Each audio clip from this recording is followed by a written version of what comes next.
of a video about using the key variable with conditional statements. So where we left off, we have a program that says if the space key is pressed, if you just have hit the space bar between two single quotes, that will check to see if the space bar is pressed. So if key equals space, draw an ellipse. And because of the nature of the key variable, it is storing that space in the key variable, and it will hold on to space until another key is pressed. We're now going to transition and use individual keys for movement. So if I wanted to have, for example, the space bar move my ellipse horizontally across the screen, the first thing I'm going to need is a variable to be in the x location of the ellipse's parameters so it can change. So I'm going to say up top int x equals, and we'll start it over the left side.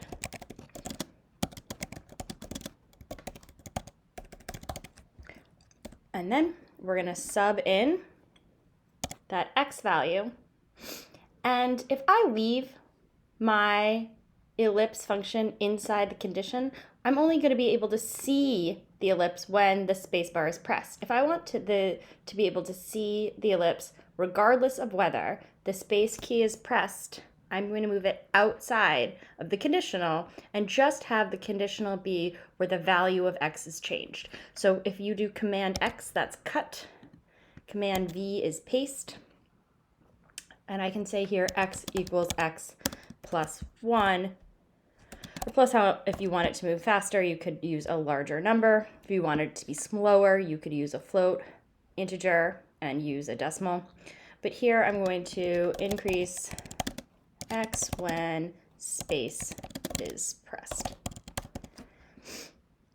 It doesn't matter in this case if the ellipse comes before or after the conditional statement.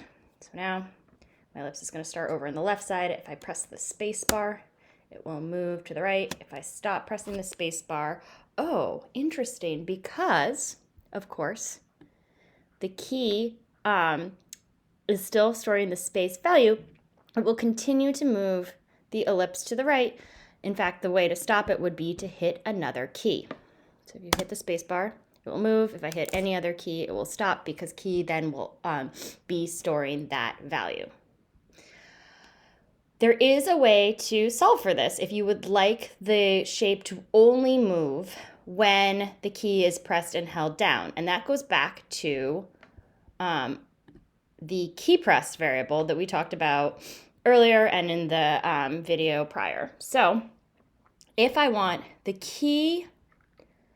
space bar to be pressed and a key to be pressed and held down, we have that variable. I can say if key equals space, and, so that's 2 ampersands, key pressed, which again is short for key press equals true, but let's just leave it at key pressed. So if both of these things are true, if the space bar is pressed and a key is being pressed and held down, then the space bar, the shape will only move when the space bar is held down, and will stop moving when the space bar is picked up.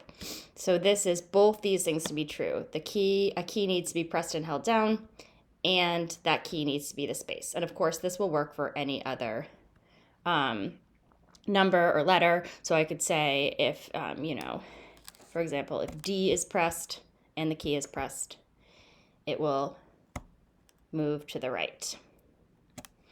I can add on to this and, for example, have the shape move back to the left. And that's actually going to be the next thing that you will do. You're going to work to see if you can make a shape move up, down, left, and right using this formula of having a specific key pressed and using that key pressed variable.